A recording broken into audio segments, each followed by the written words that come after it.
Vou começar já com uma frasezinha de efeito. Ó. O mercado está mudando rápido, novas carreiras estão surgindo e outras desaparecendo. Hoje a gente vai discutir quais são as profissões do futuro, que habilidades serão essenciais e como empresas e universidades devem se preparar.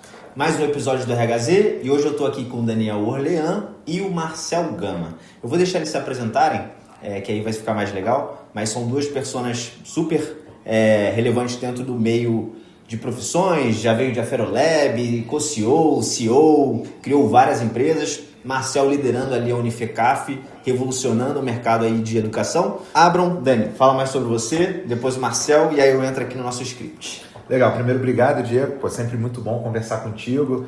Tentar falar bem rápido da minha carreira, né? Eu sou jovem há mais tempo, talvez, do que grande parte da geração Z, mas eu tive uma carreira na área de educação, sou engenheiro de computação, né? Sou mestre em informática. Na época que eu estudei no meu mestrado, eu não sabia que depois ia se transformar em IA generativa, mas eu estudei ontologias, usei como que a gente podia ensinar as máquinas a entender e a gerar conteúdo novo. Depois eu empreendi na área de educação, tecnologia para educação, eu fundei uma EdTech que se transformou depois na maior empresa de educação corporativa do mercado, no caso você citou, né, a Aferolab. Vendemos essa empresa para o grupo Bertelsmann e ali, como um cara apaixonado por educação que eu era, falei, cara, e aí, para onde que eu vou agora? Eu não podia mais trabalhar com educação por alguns anos, por causa do meu compete. Fui trabalhar com fintech. Então, acabei ficando um tempo com fintech, até fundei uma, depois fundei junto com o Grupo Energisa a Volts, né, que recentemente acabou sendo internalizada pelo grupo, e eu estou agora voltando para essa área como um apaixonado por educação, junto aí com o Marcel, com a Unifecaf, para a gente exatamente responder a pergunta de quais são essas profissões do futuro e como que a gente vai desenvolver grande parte, né, das pessoas que precisam dessas novas competências, que acho que vão ser bastante o foco. Nesse meio do caminho, fui vice-presidente de marketing do Flamengo, que quando eu cito tem um grupo que passa a gostar mais de mim, tem um grupo que passa a gostar menos, mas eu acho que foi uma empreitada importante até para entender muito de grandes volumes, trabalhar com grandes volumes de pessoas e também com inovação. Foi nessa época que eu lancei o time de esporte eletrônico do Flamengo, exatamente para conectar as diferentes gerações, né? A geração que gostava de futebol, a geração que gostava de esporte eletrônico e todas elas torcendo por uma nação comum, né? Como a nação que a gente é, a nação rubro-negra. Então estou super feliz aqui de estar aqui com você, mas queria que o Marcel falasse dele também, um cara super revolucionário aí na área de educação. Diego, obrigado pelo convite, um prazer estar aqui com o Daniel e contigo. Eu sou engenheiro de produção pela UFRJ, Federal do Rio, sou torcedor do Flamengo. Então já comecei gostando do Daniel por isso. De prima, né? Cara, já VP do Flamengo já tá no time certo, assim. Eu sou CEO da Unifecaf. A Unifecaf é um centro universitário relativamente jovem, começamos em 2015. Crescemos no presencial de início, depois a gente começou a expandir para o ensino à distância. Hoje nós temos 500 polos pelo Brasil, mais de 60 mil alunos. Isso eu nem estou contando alunos para governo, porque a gente começou a entrar nesse segmento e a escala é grande, ainda bem grande. E nossa grande sacada do ponto de vista de produto é que a gente entendeu que o mercado de trabalho e as instituições de ensino superior tem um gap muito grande entre elas, assim. As faculdades são muito defasadas em ensinar o que importa para o mercado de trabalho e a gente mergulhou de cabeça nisso. Por que é assim? Tem que ser assim, sabe? A figura da tartaruguinha, mas sempre foi assim.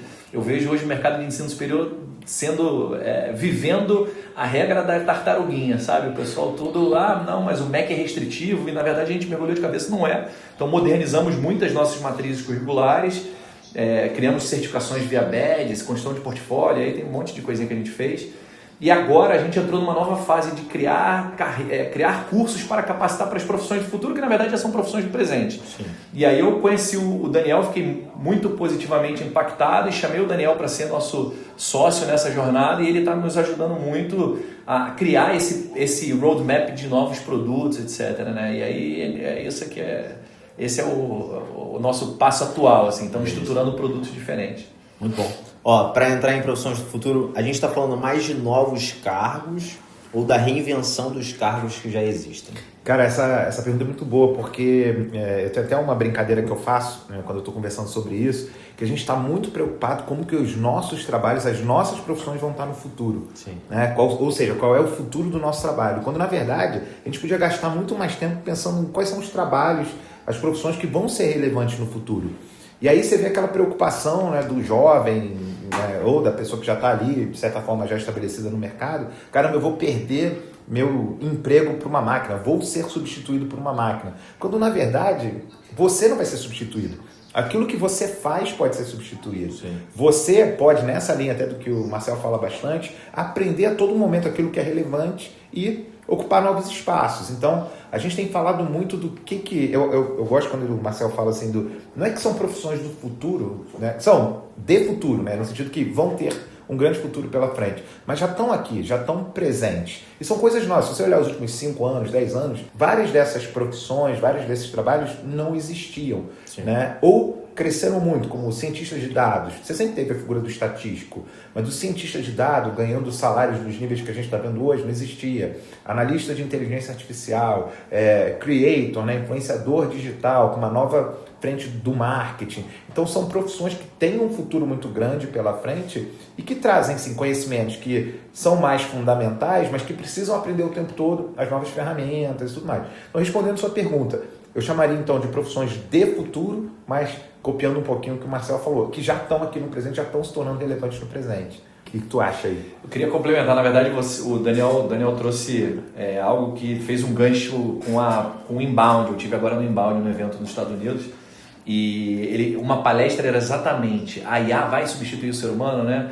E, na verdade, eu não lembro qual era o nome do palestrante, eu deveria dar até o crédito, mas eu não lembro agora qual é o nome. Mas o que ele trazia, que eu achei bem maneiro, ele falou assim, não, cara, a IA, na verdade, ela vai tirar o trabalho chato. Tudo que você faz que é repetitivo, manual, ela vai tirar o chato e a tendência é que você, ficando versado em inteligência artificial, por exemplo, você vai conseguir gastar muito mais, um percentual muito maior do seu tempo fazendo coisas que te dão prazer do que aquilo que você tem que fazer manual e reiterado, né? Então, assim, isso me chamou bastante atenção.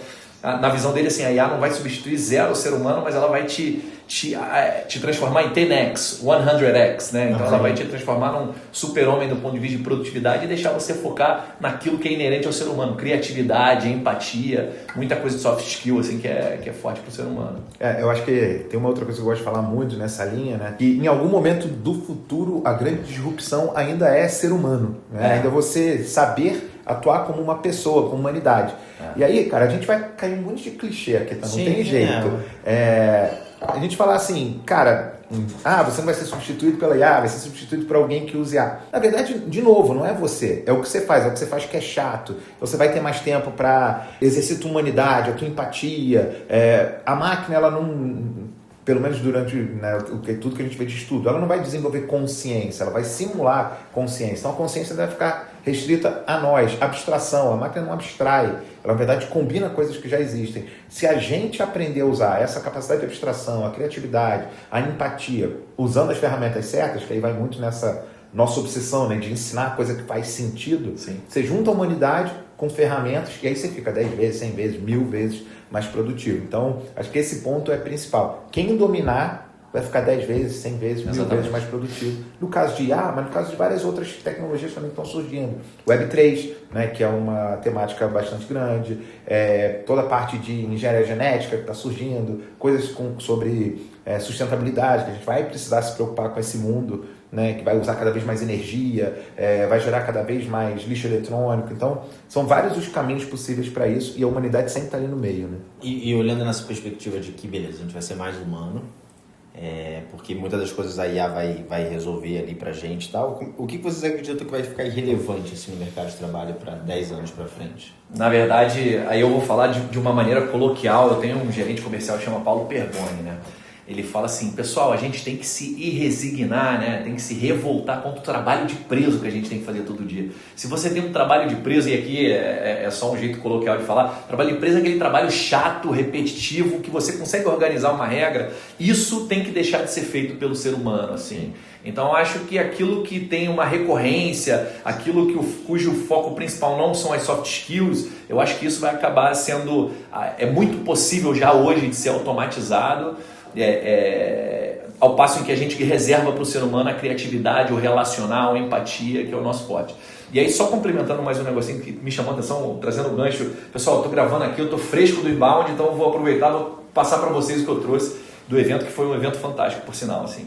Eles falaram o seguinte, nessa época onde todos os atendimentos estão sendo via máquina, via AI, chatbot, um grande diferencial vai ser você pensar em botar um ser humano em algum momento como touch point ali, assim, sabe? Vai virar um baita diferencial. As pessoas ficam, quanto mais a gente automatiza tudo, mais o ser humano fica carente disso, assim, de falar com uma pessoa, né? Então a gente tem que saber dosar, assim, de ganhar eficiência, sim, mas se você enriquecer gastando hora, minuto, segundo do ser humano ali no relacional, acho que você tem um baita diferencial no B2C, no B2B, etc. Assim, né? Minha visão.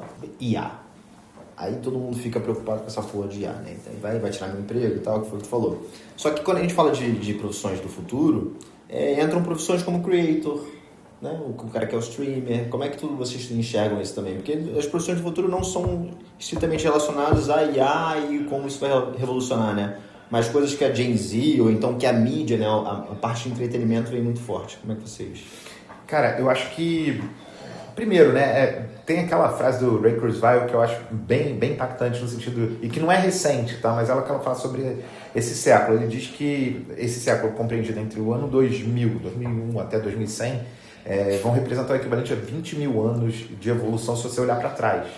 O que significa isso, cara? Significa que o cara de 18 mil antes de Cristo, né, teria a mesma capacidade de prever como a gente estaria no mundo no ano 2000 do que a gente no ano 2000 teria de prever daqui a 50 anos. No caso, no final do século, mas pouco importa porque é exponencial. Então seria alguma relação assim. Então, quando a gente brinca com esse conceito de profissões do futuro, é claro que é coletando os sinais de hoje, porque tem uma outra frase que eu também gosto muito, né, que é do William Gibson, que é do autor daquele Neuromancer, né, que escritor cyberpunk, ficção científica, que ele já falava lá décadas atrás, 80, 90, se eu não me engano, que assim, o futuro já está aqui. Ele só está mal distribuído. Como é que você faz para prever o futuro? Cara, é coletando sinais. Então, quando você olha o marketing de 10 anos atrás, né, o quanto que se gastava com grande mídia, ou o marketing de 20 anos atrás, que era tudo em meia dúzia de redes de TV e grandes jornais. Isso vem evoluindo, alguns anos atrás você distribuiu para mídias sociais, redes, sites, mas ainda naquela relação, 70% vai para a TV de massa, 30% vai para o digital. Você começa a ver isso mudar. E aí você vê no ano passado, do ano passado para cá, para esse ano, você vê um relatório dizendo o quanto de verba de marketing está indo para influenciadores, mas não macro-influenciadores, né? Ninguém está falando só da Virgínia. Influenciadores de nicho. Influenciadores que têm 5 mil, 10 mil, 20 mil, 50 mil, que estão ali recebendo recursos para divulgar uma marca, ou até para usar uma marca. Você usa um produto e você dá a tua opinião, porque fica muito mais autêntico. Cara, tem um sinal claro ali que você está, de alguma maneira, descentralizando a mídia e que você está colocando na ponta, você está colocando na mão do creator, do influenciador, porque a gente também pode começar a falar de vários diferentes perfis, não vou entrar nesse mérito, mas não é só o creator, né? Tem o lifestyle, você tem o cara de nicho, você tem o testador de produtos, você tem o shopper, você tem vários. O sexy. O infoprodutor, o sexy. Tem vários perfis. Cara, dali você tem que aprender qual é o meu perfil, como é que eu monetizo, como é que eu crio, como é que eu uso inteligência artificial para escalar, como é que eu leio o resultado, como é que eu vejo métrica, como é que eu faço media kit. Então você tem muito mais do que uma profissão, é quase como uma empresa, né? Sim. E, cara, essas pessoas precisam ser capacitadas para isso. Ou elas vão aprender. Esse é só um dos conjuntos de sinais para a gente prever esse futuro, né? Então, respondendo a tua pergunta, cara, assim como existe para creator, vai existir para várias outras profissões, né? IA também não é só ser programador de IA. É como que eu vou usar IA na saúde? Como é que eu vou usar IA no direito? Como é que eu vou usar IA no RH? Como é que eu vou usar IA no esporte? Alguém tem que se preocupar com desenvolver essa galera, né? Porque aí eu vou também... Eu sou o cara que gosta das frases, né? Então, tem uma outra também que eu acho bem foda, que não é tão... Desculpa aí o palavrão, mas que não é três carioca, né? É complicado.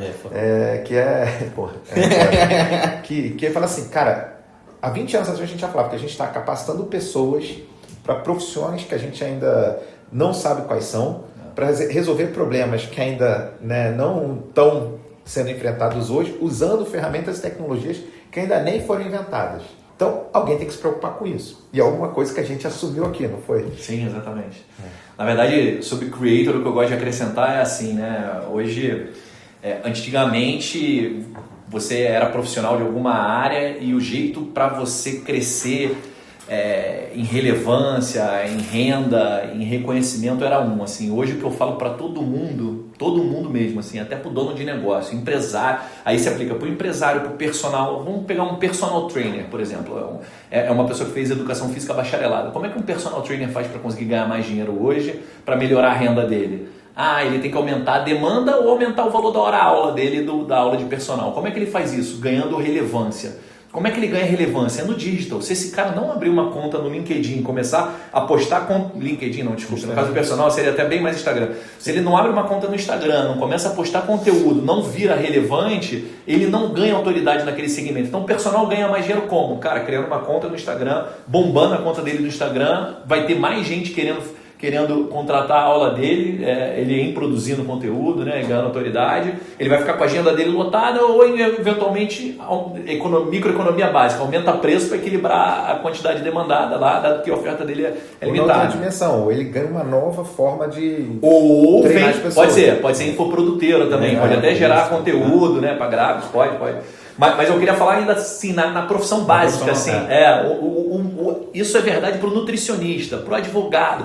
E eu falo isso até minha esposa é head de relações com investidores. Falei, cara, você tem que se expor no LinkedIn, a chance dela virar, eu não sei nem quais são as pretensões dela, nem vou falar aqui, mas sei lá, diretora financeira, por exemplo. Cara, você ter um perfil no LinkedIn ativo faz com que você tenha um edge, tenha uma vantagem competitiva.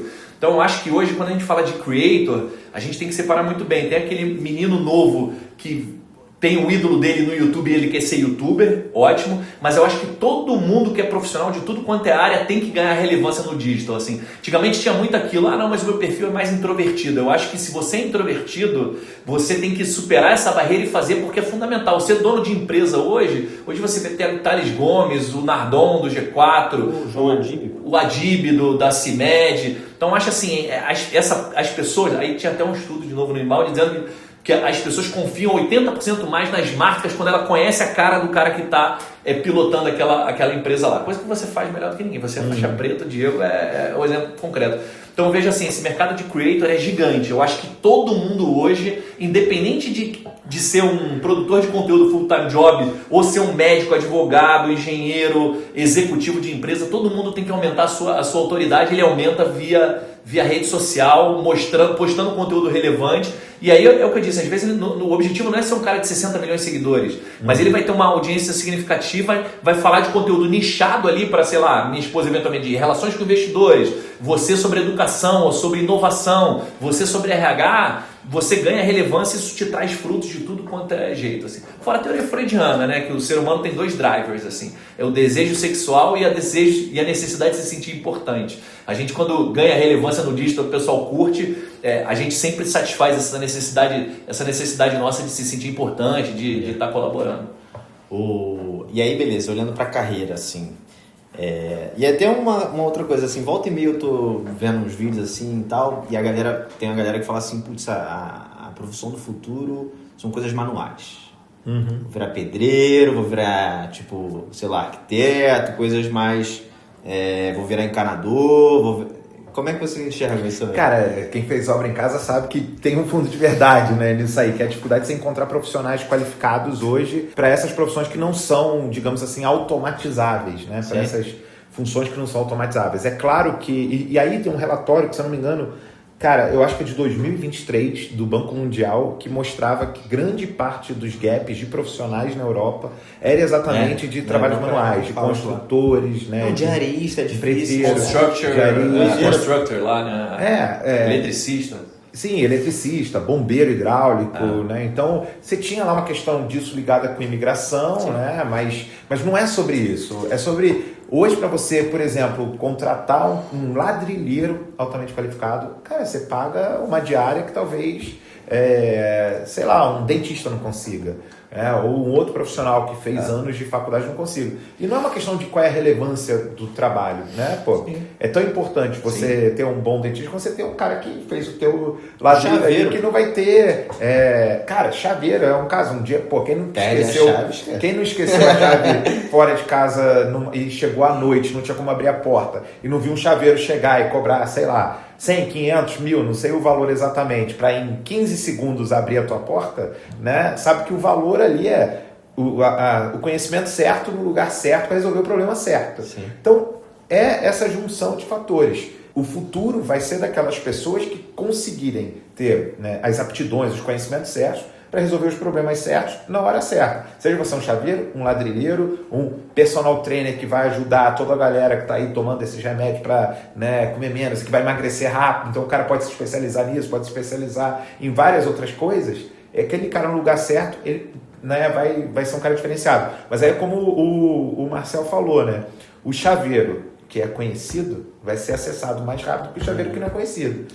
Eu, por exemplo, perdi a chave do meu carro, né? Eu tinha 2 chaves, uma eu tinha perdido e fui fazer na concessionária. 5 mil. Pô, era 6 mil reais a chave. E eu encontrei um cara aqui em São Paulo, né? Eu moro no Rio, encontrei um cara aqui em São Paulo mostrando como ele fazia. E eu gastei 10% do que eu gastaria na concessionária. Achei o cara com ele mostrando, pô.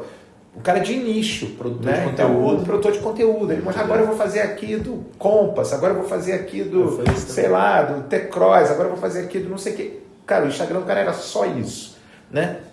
Bom, agora ele está sabendo que eu gastei 10%, né? Porque a gente está divulgando. Mas é isso, é a aptidão certa, no lugar certo, na hora certa. Quais vão ser? Cara, pode ser as manuais, pode ser aquelas que ninguém quis, né? Ou pode ser alguma coisa ligada a profissões de conhecimento. Tem espaço para tudo, mas quem ficar mais visível vai sair na frente. E quais que... Vou entrar no papel da faculdade assim, mas tipo, qual é o papel da faculdade na preparação para esses profissionais do futuro e como é que vocês estão olhando para isso com carinho, né? Porque aí teve junto com o Rocket City, de tecnologia, tem de creators também, tem ligado a direito com tecnologia. Future Law, né? Então, assim, como é que você está aportando, assim, investindo para olhar para essas carreiras? Excelente. Na verdade, eu acho que o ensino superior como um todo começou a perder relevância até nas profissões tradicionais, digamos assim, né? Eu acho que grande parte dessa perda de relevância tem a ver com esse gap aí, essa lentidão. Então eu vejo que a gente precisa atuar para minimizar esse gap, mas agora o que a gente está fazendo é tentando identificar profissões do futuro. Então você já mencionou essa daí de inteligência artificial e automação digital que a gente fez com a Rocket City, que é uma instituição excelente. A gente fez uma pós-graduação de inteligência artificial com a Future Law. Então o que nós estamos fazendo na Unifecaf? A gente está tentando identificar aonde que a gente consegue capacitar o jovem para atender uma demanda que surgiu de mercado e que está pagando excelentes salários e está abrindo grandes oportunidades, né? Então é isso que a gente está fazendo. Só que ao invés de fazer sozinho, a gente optou, Diego, por tentar nos associar a uma marca que já seja referência naquele mercado-alvo. Então, a HubSpot é uma que a gente está conversando, não fechamos ainda, mas talvez saia um produto Unifecaf HubSpot para o marketing, assim. Então, o que a gente está querendo é o seguinte, a gente está indo na contramão do segmento que está ficando defasado, a gente já modernizou todos os cursos tradicionais e agora eu estou trazendo para dentro do ensino regulado profissões que o pessoal nunca imaginou que poderiam ser atendidas por uma faculdade, porque eles veem a faculdade como conservadora e a gente quebrou isso. A gente é um centro universitário startup, entendeu? Sim. Então, esse é o nosso mindset. Ele não falou uma coisa que eu gosto muito no modelo deles, né? Que foi até uma das formas como ele me convenceu a mergulhar junto. Quando você vê a matriz dos cursos, você vê que ela é muito focada em resolver problemas. E que eu acho que assim, eu né, brinco que eu sou meio bipolar nesse assunto. Eu falo muito sobre você ensinar aquilo que importa e ao mesmo tempo ensinar aquilo que não mudou ao longo dos milênios. Porque, cara, o mundo muda tão rápido hoje que o que não mudou ao longo dos milênios, aí eu tô falando de filosofia, arte, né? O cara que vai ser um creator, ele precisa ter um senso estético bom, ele precisa saber usar a última ferramenta. E a próxima, né? Não é só a última, é a última e a próxima. A próxima é na capacidade de aprender coisas novas. E o senso estético é o cara estudando ali, ou pelo menos tendo interesse em arte, pintura, escultura, né, de todos os tipos. Então, eu gosto muito dessas duas dimensões do aprendizado. E aí, quando você olha lá as matrizes, né, por que eu puxei esse assunto, o cara não tem só a certificação ao final da graduação. Ele tem a cada disciplina um nano-degree, que é um conceito importante. Porque depois, se você empilhar, né, no bom sentido, outras graduações, depende, cara, eu tenho esse nano-degree que faz parte dessa outra graduação aqui. Claro que tem que ver todas as questões regulatórias.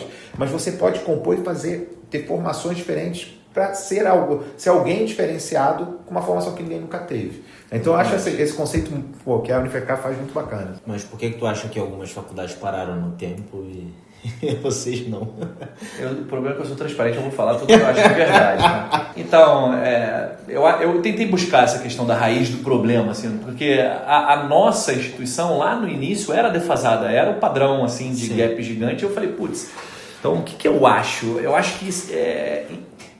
que o time que compõe as instituições de ensino superior são pessoas muito conservadoras. Eles acreditam que a faculdade tem que ser séria, tem que ser formal. E geralmente quem pensa a matriz do curso é um coordenador de curso. É ele que pensa a matriz do curso dele. E ele é uma pessoa que é 100% acadêmica, ele não está inserido no mercado de trabalho. Então não adianta você chegar para um coordenador tradicional cuja vida é selecionar professor, ver que professor faltou, criar atividades complementares. Tem aquela burocracia do ensino superior que ele consome ele 100%. E esse cara não conhece o que o mercado de trabalho está pedindo. Então acho que assim, as faculdades ficaram muito estanques e isoladas do mercado de trabalho como um todo. E as pessoas que pensam produto, que seriam os coordenadores de curso, são pessoas que infelizmente estão muito longe da realidade das empresas no dia a dia. Eu acho que é isso. Eu acho que o perfil de coordenador de curso atrapalha hoje no nosso ensino superior essa modernização de matriz curricular. E aí, cara, essa eu acho que é a raiz do problema, tá? Na minha visão. E aí você falou da Fero, né? A Ferolab. Você sabe que a gente surgiu lá em 2000, 2003 ou 2010, dependendo do referencial, né? Porque 2000 foi quando surgiu a minha primeira empresa, 2010 foi quando a gente fez a fusão, e 2013 foi quando a gente fez a fusão com o LabCSJ.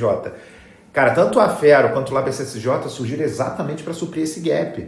Por quê? Porque você tinha um profissional que era formado em direito, engenharia, administração, psicologia, pedagogia, que ia trabalhar numa grande empresa e o cara não tinha as competências que a empresa precisava. Aí o que essa empresa fazia? Falou, cara, eu vou precisar de alguém para capacitar essa galera que é super bem formada nas melhores universidades e tal, né? No conceito melhor, porque é mais tradicional e tal. Cara, só que esse cara precisa saber como, sei lá, fazer um treinamento à distância, né? Uma educação à distância, implantar saúde e segurança no ambiente de mineração, ou, sei lá, mexer no Excel. Um novo software. Mexer no Excel na área administrativa, as faculdades não ensinam Excel pro cara. Essa é uma crítica. Quando eu falo Excel, eu tô falando planilhas como um todo. Sim. Isso é fundamental um cara que trabalha com finanças, mexer em planilhas. Nem tô chegando na inteligência artificial, vamos voltar back to the basic, assim, do mercado de trabalho. Por que não tem planilhas, ensina planilhas na graduação? Porque eu falo o seguinte, eu tenho um curso de 4.000 horas, Daniel. São 48 boletos e 4 anos que o cara fica comigo e eu vou falar 500 horas da história da administração e não vou falar nada de Excel. Não, Excel ele tem que aprender fora. Por que ele tem que aprender fora? E é isso. Então esse é o racional assim, que a gente tem que atacar. Assim. Então você acaba tendo uma despesa muito grande para as empresas. E é sempre muito bom a empresa investir na formação de seus profissionais, mas você pode suprir uma parte desse gap com uma educação superior já mais moderna, mais dinâmica, né? Que eu acho que é a tese que o Marcel defende bastante. E só para concluir, e quando você fala de uma faculdade mais tradicional, a raiz do problema é isso que eu te falei. Eu acho que o profissional não conhece a prática de mercado, tem uma visão conservadora, é resistente à mudança, lento, que são os coordenadores de curso como um todo. Eu adoro vocês, coordenadores, quem estiver vendo aqui, não é uma crítica pessoal a ninguém, mas é uma realidade do segmento. Só que quando você conversa, o que eles falam é o seguinte, o MEC é muito restritivo em deixar você modernizar a matriz. Usa o MEC como bengala, né? Usa o MEC como... E isso não é verdade. Hoje, todo curso de ensino superior tem uma DCN, que é uma diretriz curricular nacional, mas ela não é restritiva como eles dizem. Ele quando diz que tem que ter isso de conteúdo, ele não fala que tem que ser só isso, e nem fala qual é a carga horária de cada um desses conteúdos. Então você pode gastar o delta T que você quiser para atender aquilo, né? Só mergulhando um pouquinho mais, assim. Boa. Entrando em RH e liderança, como é que vocês acham que eles têm que se preparar para esses cargos que nem existem, né? Porque essa evolução, que é muito rápida, né? Então, mas, a gente tem várias gerações ali simultâneas no mercado de trabalho, só que quem está lá mais tempo não teve essa celeridade que a gente tem hoje, mas o Gen Z que está assumindo ali seu carguinho, daqui a 5 anos muda, daqui a 10 vai ser um caos danado. Como ir se preparando para isso, né? E qual o papel do RH nesse papel? Cara, eu acho que a primeira coisa, né, eu tô aí há 25 anos no mercado e já vi muitas gerações de líderes. Sim. Cara, primeiro era aquele líder comando e controle que, cara, sabia o que tinha que pedir para cada equipe fazer. Então o cara definia não só qual era o destino, mas qual era o caminho. E no caminho também, qual era a forma de resolver cada etapa do caminho. Esse tipo de líder não existe mais. E tem várias pesquisas que mostram isso. Eu não vou saber citar todas elas, mas recente eu escrevi um artigo lá no LinkedIn falando exatamente sobre esse novo perfil de líder. Hoje, o bom perfil de líder é aquele cara que consegue fazer as boas perguntas. Parece uma palavra de frase de coach, né? Mas, cara, é isso mesmo. É o cara que faz as boas perguntas. É o cara que vai sentar com o time e vai falar, cara, a gente precisa chegar aqui, a gente precisa, sei lá, melhorar nosso faturamento em 20%, 25%, diminuir o churn, a perda de cliente, em 10%. Cara, como nós, como um time, e as metodologias ágeis e tudo aquilo que a gente tem de mais moderna em gestão, como nós, com as nossas competências diferentes, vamos chegar lá. Antigamente o cara falava assim, não, cara, para aumentar a receita, tu vai fazer uma campanha, vai reduzir o preço para vender mais e tal. Cara, agora não, é como nós juntos, com as competências diferentes, conseguimos chegar lá. E aí a gente volta à questão da humanidade também. Cara, porque eu recebi um Excel de um sócio meu, de um projeto que a gente tem junto, joguei no ChatGPT, pedi para ele tirar para mim quais eram as tendências que ele percebia. Sim. Mas quem fez a pergunta de identifica quais são as tendências que você percebe no faturamento, na despesa, né, no primeiro semestre, fui eu. Se tu não der contexto, shit out. E aí tudo bem, depois que eu fiz essa pergunta, a ChatGPT já me respondeu dizendo, você quer também que eu faça isso? Por quê? Porque eu dei o ponto de partida. Então o líder, ele vai ter que saber dar o ponto de partida, ele vai ter que saber, como ser humano, cuidar de outros seres humanos. Então, de entender, né, quais são as competências potenciais de cada um. Eu acredito um pouco nisso. E aí, do ponto de vista de formação, acho que você pode falar melhor do que eu, né, do que você está vendo hoje nas lideranças. Na verdade, como é que... Você perguntou do papel do RH como um todo e como é que as pessoas vão adquirir conhecimento. Os líderes, né? Como se preparar para esses cargos que nem existem, né?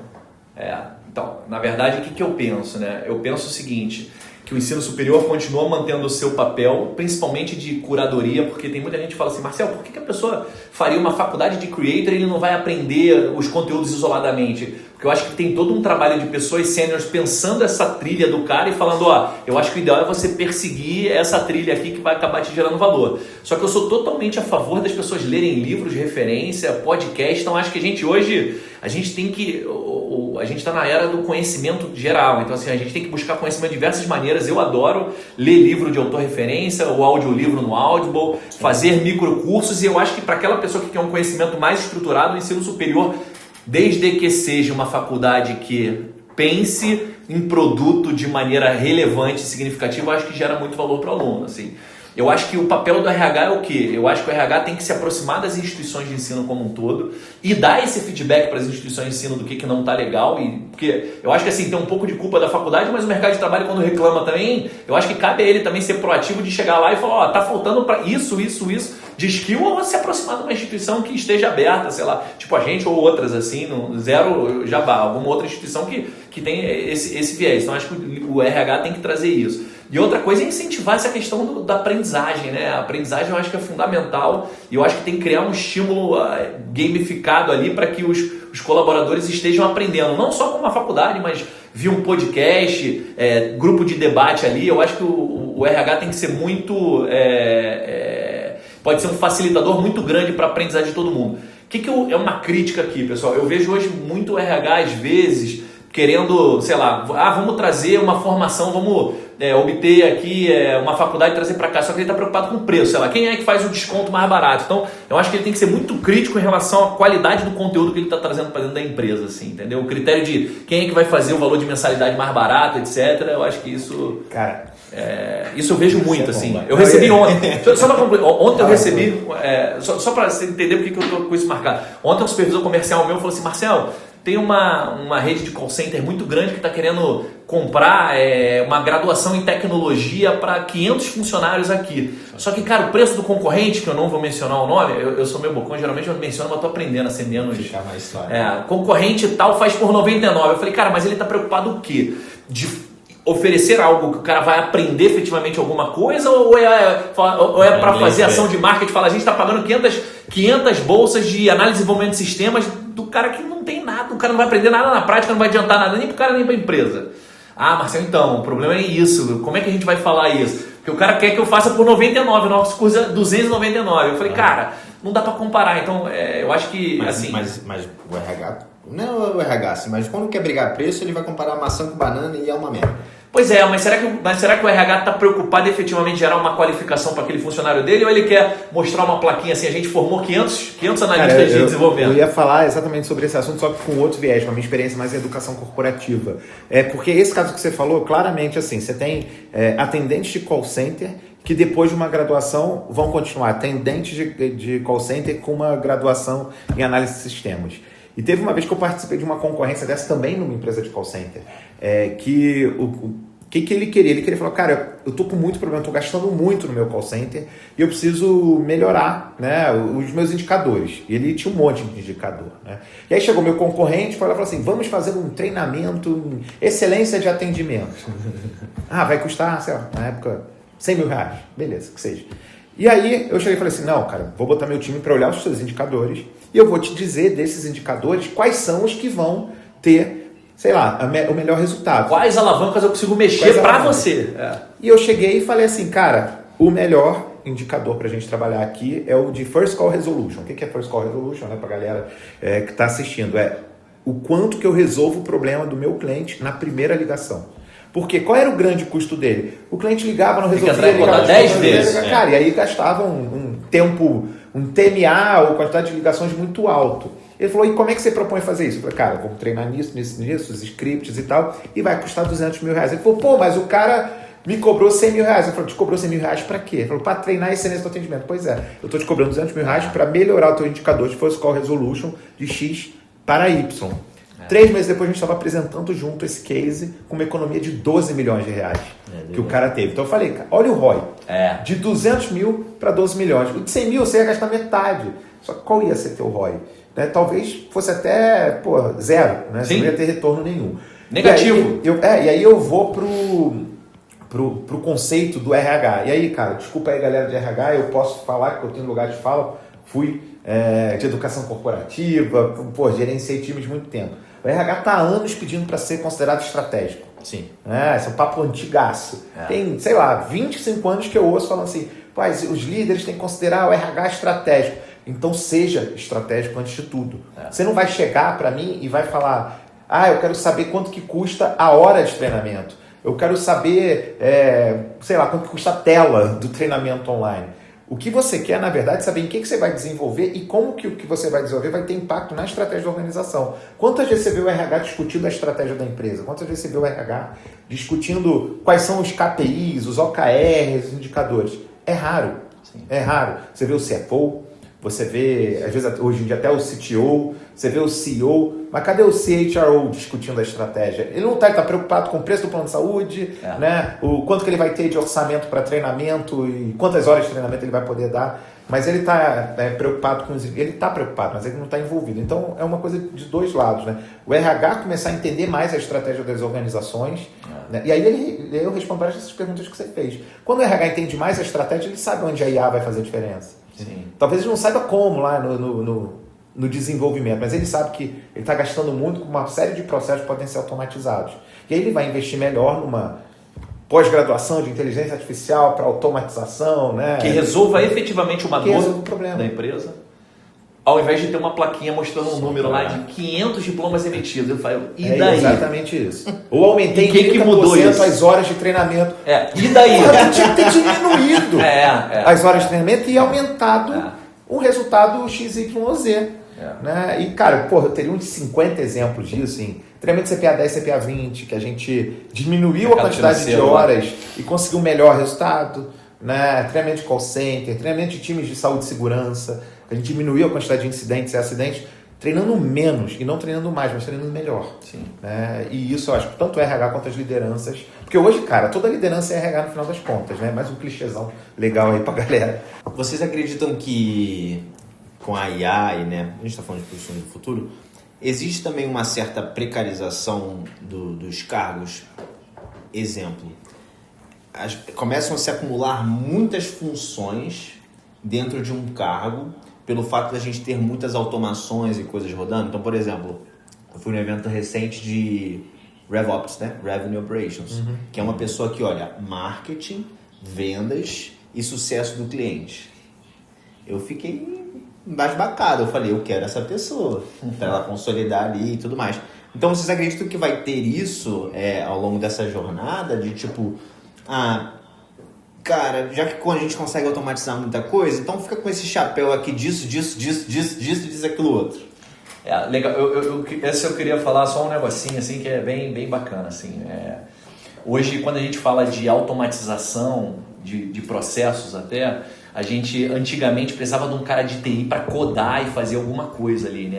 Hoje, com no-code, com N8N, com Bubble, etc., qualquer pessoa consegue rapidamente aprender isso. E é lógico, dependendo do nível de complexidade, ainda não, mas uma demanda que eu já tenho na Unifecaf, assim, eu tinha uma dor lá da minha gerente de atendimento, ela, Marcel, o TI não faz o que eu quero, tem uma fila gigante, e aí eu mesmo estou fazendo isso de acumular de função. Eu falei assim, cara, por que você não aprende como é que faz isso? E aí eu pego o exemplo do meu gerente comercial lá, que não sabia nem mexer em Excel. Ele cobra a meta dos polos automaticamente, ele manda via WhatsApp para cada um. Ele foi pelo ChatGPT aprendendo a programar, que eu digo é no code, é drag and drop, é arrastar coisa, pessoal. Não estou falando de while, if, porque eu fiz Pascal lá na engenharia, que eu sou velhinho, lá era while, do, if, era nem de comando. Hoje em dia não, é drag and drop. Então eu acho que hoje sim, e eu acho que o colaborador de qualquer área que começa a ficar versado em no-code, low-code, ele vira uma asset plus. Eu, como CEO de uma empresa, se chega um cara para mim para trabalhar no marketing que, mas deixa que eu vou resolver problema de automatização aqui com isso. Chega um cara do acadêmico, professor, esse é um cara plus que eu gostaria de pagar 50% mais para trazer esses caras versados, assim. Então, eu acho que isso acontece sim por conta da automatização, mas eu acho que é desejável até que as pessoas adquiram skills nessa área. E aí, só um último ponto, a gente está até fazendo agora de uma disciplina institucional para todos os alunos, que é ferramentas de produtividade do profissional do futuro. Então, todo mundo vai aprender, seja ele enfermeiro, pedagogo, seja ele engenheiro, ele vai aprender Notion, N8N. Então, a gente acha que isso são habilidades que todo mundo tem que ter, né? Para virar um cara 10x. O cara aprendendo isso, ele vira um cara 10x até. O Daniel até brincou comigo, Marcel, você gosta de Notion? Eu falei, não, porque eu tenho 11 anos. A gente com 11, eu tô aprendendo agora. Eu tava lá na Califa, eu tava mexendo no Notion, assim, é animal, assim, mas eu tô começando a ficar versado em Notion agora. Mas, pode falar, né? Não, cara, eu acho que o caminho é exatamente esse. Agora eu vou olhar só pelo outro lado, né? Quando você fala da precarização, eu também vejo o lado da juniorização. Tá? Quando o Marcel fala assim, cara, o meu gerente comercial, ele não sabia programar, mas ele usou... É um cara que sabe que perguntas têm que ser respondidas. Né? É um cara que tem uma experiência e identificar, tem uma visão sistêmica do problema. Então, para mim, você pegar várias coisas, tendo visão sistêmica, automatizar várias dessas coisas, é um caminho. Agora, você pegar alguém que não tem essa visão e dar vários processos, cara, você vai ter um problema, né? Porque aquela pessoa ainda não tem a carcaça, falando bem de maneira informal mesmo, para assumir tudo isso.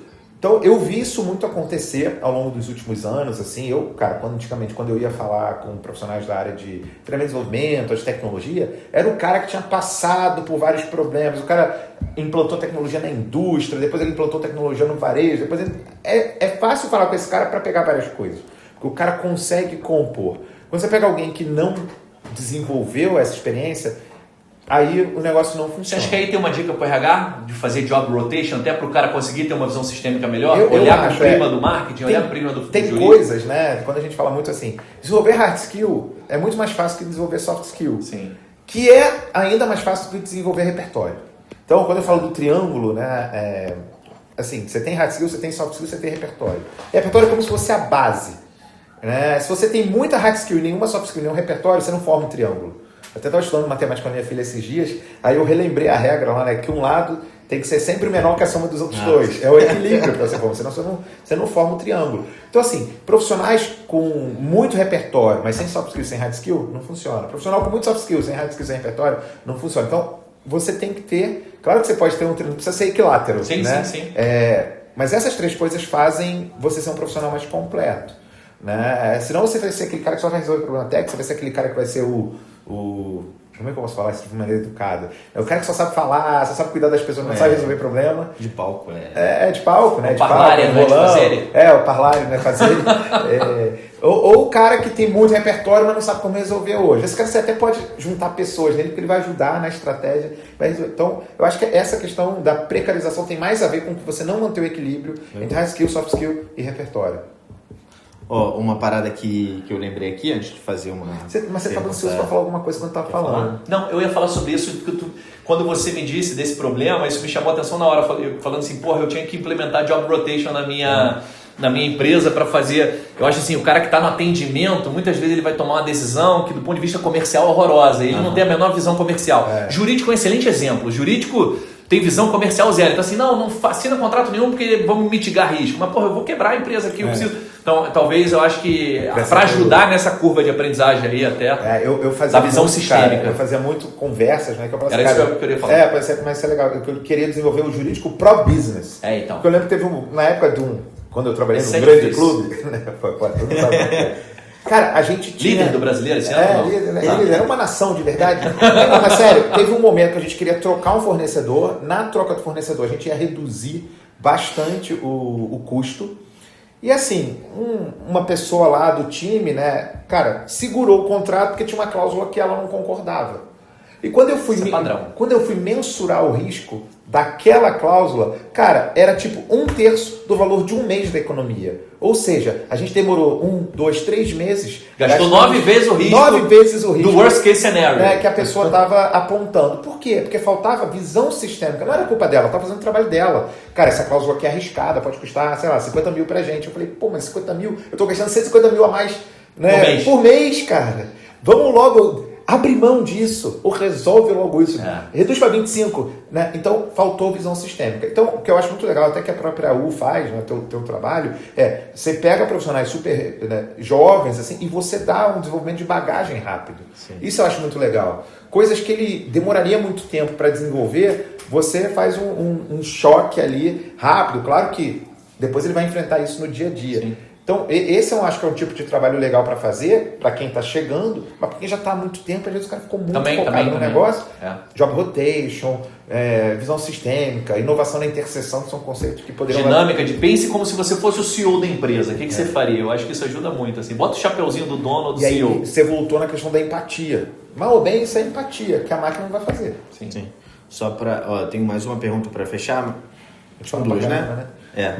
Essa aqui é o seguinte, eu estava recentemente num evento que o cara foi um dos primeiros M&As aqui no Brasil, de tech, foi, são uns 25 anos atrás, que o Google comprou e ele virou diretor do Google e ele estava falando um pouquinho sobre carros autônomos. Carros autônomos? Eu andei agora, fiquei amarradão.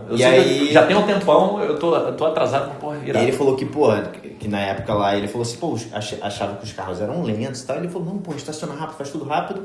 E a partir do ano que vem vão começar a fabricar em massa. E aí ele tava falando lá, ele, caminhoneiro, taxista, tal, não vamos precisar mais.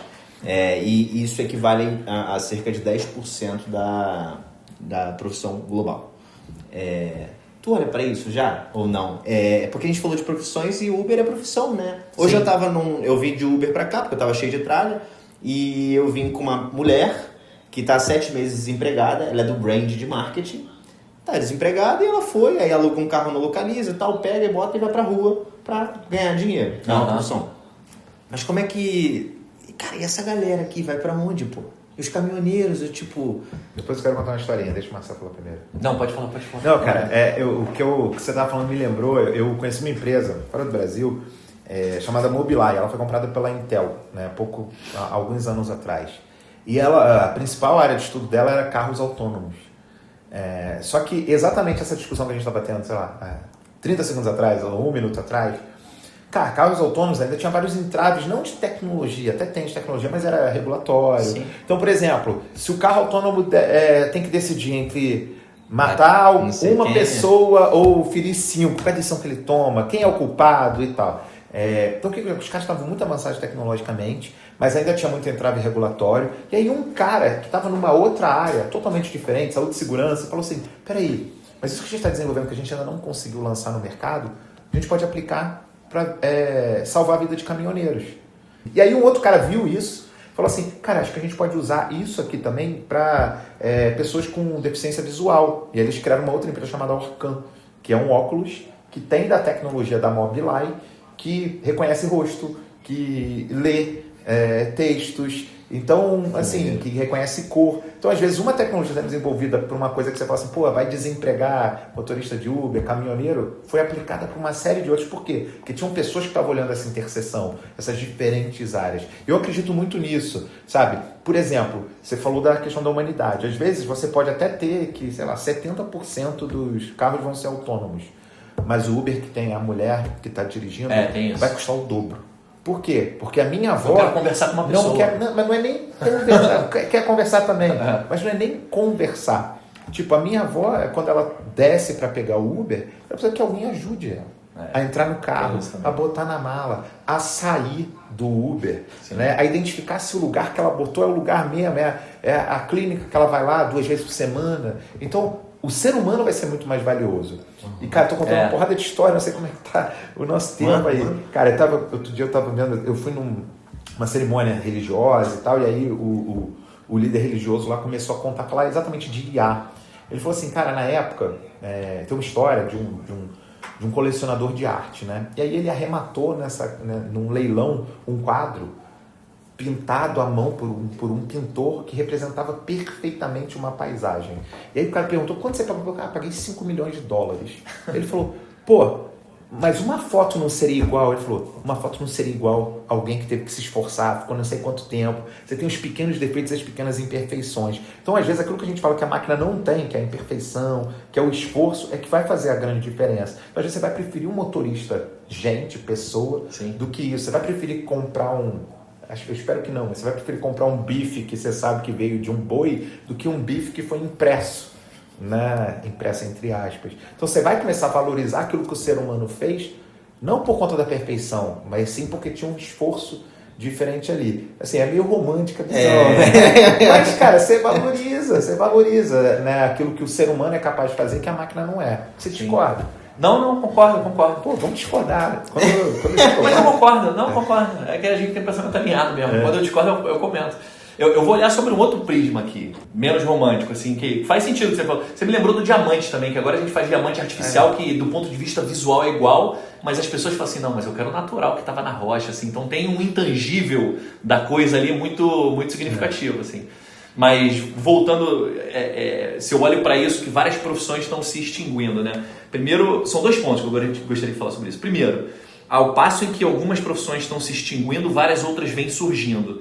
Então, o net ali talvez seja um net zero ou até um net positivo, não é que está deixando de ter. Eu acho que uma soft skill que está se tornando cada vez mais importante, vai ficar cada vez mais importante, é a capacidade de adaptação. O ser humano vai ter que ter uma adaptabilidade grande. Então, se você é caminhoneiro e a partir do ano que vem você perdeu o seu emprego, porque a partir de agora os caminhões serão autônomos, cara, entra no site da Unificar, procura um curso de alguma profissão do futuro e se capacita. Mas brincadeiras à parte, cara, você vai ter que ver, às vezes você é muito bom de trabalhos manuais, vai virar um pedreiro fera. Então assim, você tem que ter no mundo hoje, com a velocidade da mudança, essa questão da adaptabilidade eu acho que é fundamental. Hoje não é o mais forte que sobrevive, não é o mais inteligente, é o mais adaptável.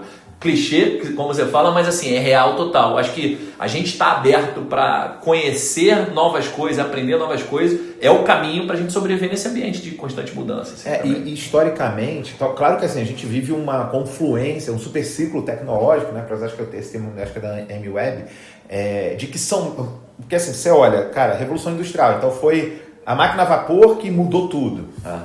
Internet que mudou tudo. Só que agora a gente tem uma porrada de transformação ao mesmo tempo. Não é só a IA, né? É a questão das criptomoedas, é a questão da engenharia genética. Várias e muito mais rápido, Daniel. Essa é a questão. Muito mais rápido. E uma exponencializando a outra, porque a IA está exponencializando a pesquisa médica de novas vacinas, medicamentos, síntese, sei lá, proteicas. Então, são várias ao mesmo tempo. Mas, historicamente, toda grande revolução gerou mais demandas do que a anterior. Parafraseando o Milo Fernandes, né? O computador veio para te ajudar a resolver problemas que você não tinha antes dele existir, né? Como, por exemplo, resolver um bug. Mas eu acredito muito nisso que você falou também. Queria discordar, mas não deu. a nova onda tecnológica, ou as novas ondas tecnológicas, permitia a geração de muitas outras ocupações. Como a internet permitiu você descentralizar o comércio eletrônico.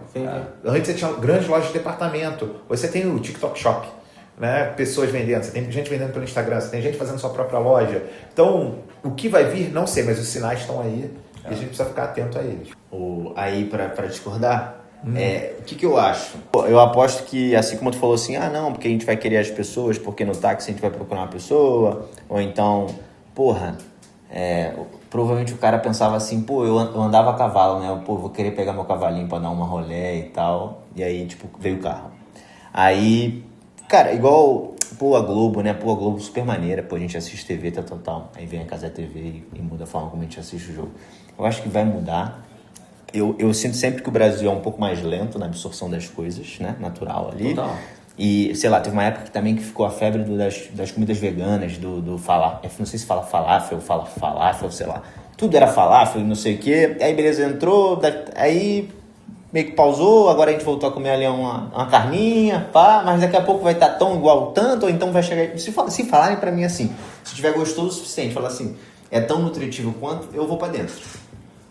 Aí, é claro, aí é sempre aquela demanda, né? Aí o cara começa a fazer, é muito mais caro, então, por ser mais caro, então não vou fazer, prefiro comer picanha, mignon e é isso. Mas eu acho que vai mudar a porra toda. Mas você sabe que a grande questão é que hoje você tem muito mais opção e você tem um mercado muito maior para todas as opções. Mas não seria cauda longa? Esse cara que vai ficar... Sim, mas pega você não é dessa época, mas eu e Marcelo, a gente é da época que tinha 3 ou 4 marcas de cerveja no Brasil e todas eram iguais. Tinha uma que descia mais quadrada que a outra, basicamente. E hoje você vai lá, cara, tem zilhões de rótulos. Sim. Mas você tem o cara que curte aquele estilo de cerveja e ela custa mais caro, mas ele não bebe 12 latinhas, ele bebe 3. Né? Então, você acaba tendo... Hoje o mercado ele é muito mais pujante do que ele era lá atrás. E isso funciona para várias coisas. Eu não disse assim, quando for o carro autônomo, todo mundo vai pedir com pessoas. Vai ter muito menos gente dirigindo Uber. Mas vai ser uma cauda longazinho, não vai? Vai, mas vai ser mais caro nessa cauda longa. Justo, né? Sim. A carne impressa versus a carne... aquele rino aqui, o carro blindado e tal. A comida orgânica é mais cara que a comida industrializada. Isso é um fato. Né? É um mercado muito menor, mas você paga mais caro. Então, eu acredito um pouco nessa regulação do mercado, mas sim, vai ter coisa que vai morrer. E vai ter nova área que vai surgir. Sim. Né? E as áreas novas que resolvem problemas são sempre mais valorizadas durante um tempo. Sim. Esse acaba, de uma certa maneira, massificando, porque aí muita gente corre para lá. Isso. Então, cara, é uma dinâmica. Mas será que algum dia a gente vai precisar da renda mínima? Talvez. Renda básica. Renda básica universal, né? Cara, curioso. Talvez sim. Tá. Pra gente fechar. Vocês estão começando a carreira agora, vão poder escolher faculdade, vão poder escolher o mercado que vocês vão. Qual vocês escolheriam? Se eu estivesse começando agora? Cara, se tu tivesse me perguntado isso há 2 anos atrás, com certeza eu falaria assim, eu seria programador, assim. Hoje em dia mudou já, né? Hoje em dia eu já, não sei mais se eu seria programador. Ladrilheiro. Eu não sei, a gente fica... Eu gosto muito de mercado financeiro, acho que se eu fosse começar agora de novo, eu gostaria de ir para o mercado financeiro trabalhar, assim. Legal. Cara, a primeira coisa que eu fintechzeiro, né? Que eu critico, cara, é primeiro esse conceito de carreira. Né? Porque quando você pensa carreira, cara, vem de corrida, né? Vem de linha reta, ou mesmo que seja uma curva. É uma trilha que você tem que percorrer. E eu tô cada vez mais acreditando que, na verdade, esse conceito de carreira morreu. Sei aquelas assim, o conceito de carreira morreu. Não. Cara, você tem que desenvolver seus assets. Tá? O que é desenvolver seus assets? Cara, eu sou formado em engenharia, tenho mestrado em informática. Ponto. Tá? Eu já tô, na minha 4ª, 5ª jornada diferente de carreira. Durante 15 anos, eu fundei uma empresa de educação, que tinha 3 pessoas, numa sala de 9 metros quadrados, era um pouco menor, né, que aqui. Desculpa se eu dei spoiler pra galera saber o tamanho do estúdio. Cara, a empresa chegou a ter 820 funcionários, né? Faturar mais de centenas de milhão e, vendi. Quando eu me vi, tem que recomeçar. E aí eu fui fundar fintech. E aí fiz fintech. Mas não tem uma grande diferença aí? Porque você já atingiu um fuck you money, como a gente diz no Nassim Taleb, aí é mais fácil. Não sei se é fuck you money, mas eu tenho Você já tem uma liberdade muito maior de buscar felicidade pra lá ou pra cá. Hoje eu tenho mais o cara, para liberdade. chegar lá, eu acho que a carreira faz com que ele vá paulatinamente aumentando. Eu concordo. Mas assim, eu não estou dizendo que o cara... Pelo contrário, acho que o cara tem que olhar lá quais são as profissões do futuro e fazer entender. Mas quando você fala do conceito do personal trainer, o cara se formou em educação física. Cara, antigamente você pensava assim, o cara se formou em educação física. O cara vai trabalhar na escola, o cara vai trabalhar na academia. E ele vai ganhar com a base de horas dele. Cara, hoje você vê um cara, concordo ou não concordo com ele, professor de educação física tirando 1,5 milhão por mês. O cara é acusado de ser gordofóbico, então não vou citar o nome dele. O Galamba. Cara, ele deu outro dia uma entrevista e falou, não, cara, eu faturo 1,5 milhão por mês. Professor de educação física. Sim. Né? Porque ele é professor de educação física, mas ele desenvolveu o ativo, né, que é a presença dele digital. Você vê nutricionista que, cara, tem lá o consultório onde cobra 500 ou R$1.000 a consulta, mas vende online as dietas que tem, e tem um curso, um infoproduto, e tem, né? Cara, é desenvolver seus assets. É claro que como é que eu posso chamar assim? Não é uma coluna vertebral, mas você tem um eixo principal que você vai seguir. Cara, eu vou trabalhar na área de saúde, eu vou trabalhar na área financeira, eu vou trabalhar na área de nutrição. Mas você ser capaz de desenvolver seus assets. Para se um dia você perder o seu emprego, você continua tendo aqueles seus assets. Né? Eu acho que é porque a própria formação mesmo em Creator que a gente está desenvolvendo ajuda nisso. Né? Pode ser a primeira graduação, mas pode ser a segunda, pode ser a terceira de uma pessoa. Né? Então, saber desenvolver seus assets é maior do que você ficar dependente de uma carreira só. Tá, mas você... Cara, o meu grande problema é que eu sou um cara apaixonado por problemas. Tá? Então, eu usei... Você é perfeito, então, político. Não, cara, lançando... Tem coisa mais legal? Você já pensou qual é a profissão que você poderia assumir onde você mais traria impacto de resolução de problemas? Sem brincadeira, seria chefe de executivo de alguma coisa. Não é sobre isso. Mas não é, Adriano. Pode ser. Mas acho que eu sou muito meio doido assim pra isso, mas vamos lá. Eu preciso de doido na política. Eu acho que a gente tem uma área, o Marcelo até falando sobre isso mais cedo. Tem uma área hoje que eu olho, que é uma área que eu acho que vai ter um mercado enorme no futuro, que é a área de wellness. Wellness e longevidade. Acho maneiríssimo. Sabe? Então, assim, eu sou engenheiro, mas eu sou amarradão em saúde, sou amarradão em educação. Eu gosto de aprender coisas diferentes. E aí, para fechar, né, tem um livro que eu li que mudou minha vida, que se chamava O Efeito Médici, de um cara chamado Franz Johansen, né? E é um livro eu acho que eu li em 2006, 19 anos que eu li esse livro. Ele fala do conceito da inovação na interseção. E ele pega vários casos de caras de muito sucesso e ele mostra que a coisa em comum dessas pessoas foi que elas beberam em fontes diversas. Então, assim, o caso do próprio Steve Jobs, né? Que o cara... por que ele criou uma empresa que foi o que foi a Apple, com todos os altos e baixos da Apple? Porque ele se interessava, sei lá, por caligrafia, tecnologia e não sei o quê. Já fez a né? Pixel lá depois. Serifada, não serifada. Então assim, pessoas que juntavam... Porque quando você escolhe uma carreira, eu sou engenheiro, é uma linha. Agora, eu sou engenheiro e me amarro em marketing. Você navegar em diversas linhas você constrói uma bagagem de ativos E aí vem aquele conceito do Ikigai, cara. Claro, você tem que encontrar algo que você sente prazer fazendo. Faça o que você ama. Não, você também não sofre fazendo, tá? Então, você gosta de cuidar das pessoas? Enfermagem, medicina, né? Assistência social, pedagogia. Tu gosta de números, financeiro, contabilidade e tal, engenharia, né? Você gosta, sei lá, escolhe uma área que você sente bem, mas que é alguma coisa que as pessoas precisam e que pague bem, né? Você consiga ganhar dinheiro com aquilo, das diferentes formas que eu falei. Mas eu hoje, se eu fosse escolher, eu acho que a área de wellness, longevidade e o uso de tecnologia para essa área, ou seja, boa escolha. A interseção é uma área que vai crescer cada vez mais, porque as máquinas não vão resolver esse problema, né, de pessoas cuidando de pessoas. Sim, claro que o meu relógio vai poder monitorar meus indicadores e avisar alguém que cuida de mim, mas eu acho que isso vai vir do ser humano. Se eu fosse começar... E você? Eu ia meter de creator, né? E aí eu ia... Imagina só, treinar... Tu tá perto do começo, cara. Treinar... Nossa, aí já são uns 500. Mas... Do ponto de vista jovem, que eu falo. Correr, pedalar, e gravar vídeo. Aí é o Wellness Mas Creator. também tu tem que guardar um tempo pra tu ser professor Wellness lá Creator, da não Unificar. É isso, né? Tu ser Mas- o professor do nosso curso de Creator lá. Vai Vai ser a referência. E porque Creator eu acho muito maneiro, e eu tenho participei de um evento. Eu gosto de furar bolhas porque sempre me ajuda também. Eu peguei um evento aqui recentemente de Wellness Creator, porque é bizarro, né? É um mercado gigantesco, Muito. é um mercado que eu me identifico também, é um mercado, por sempre gostar disso, cara, é bizarro, assim, acho muito maneiro.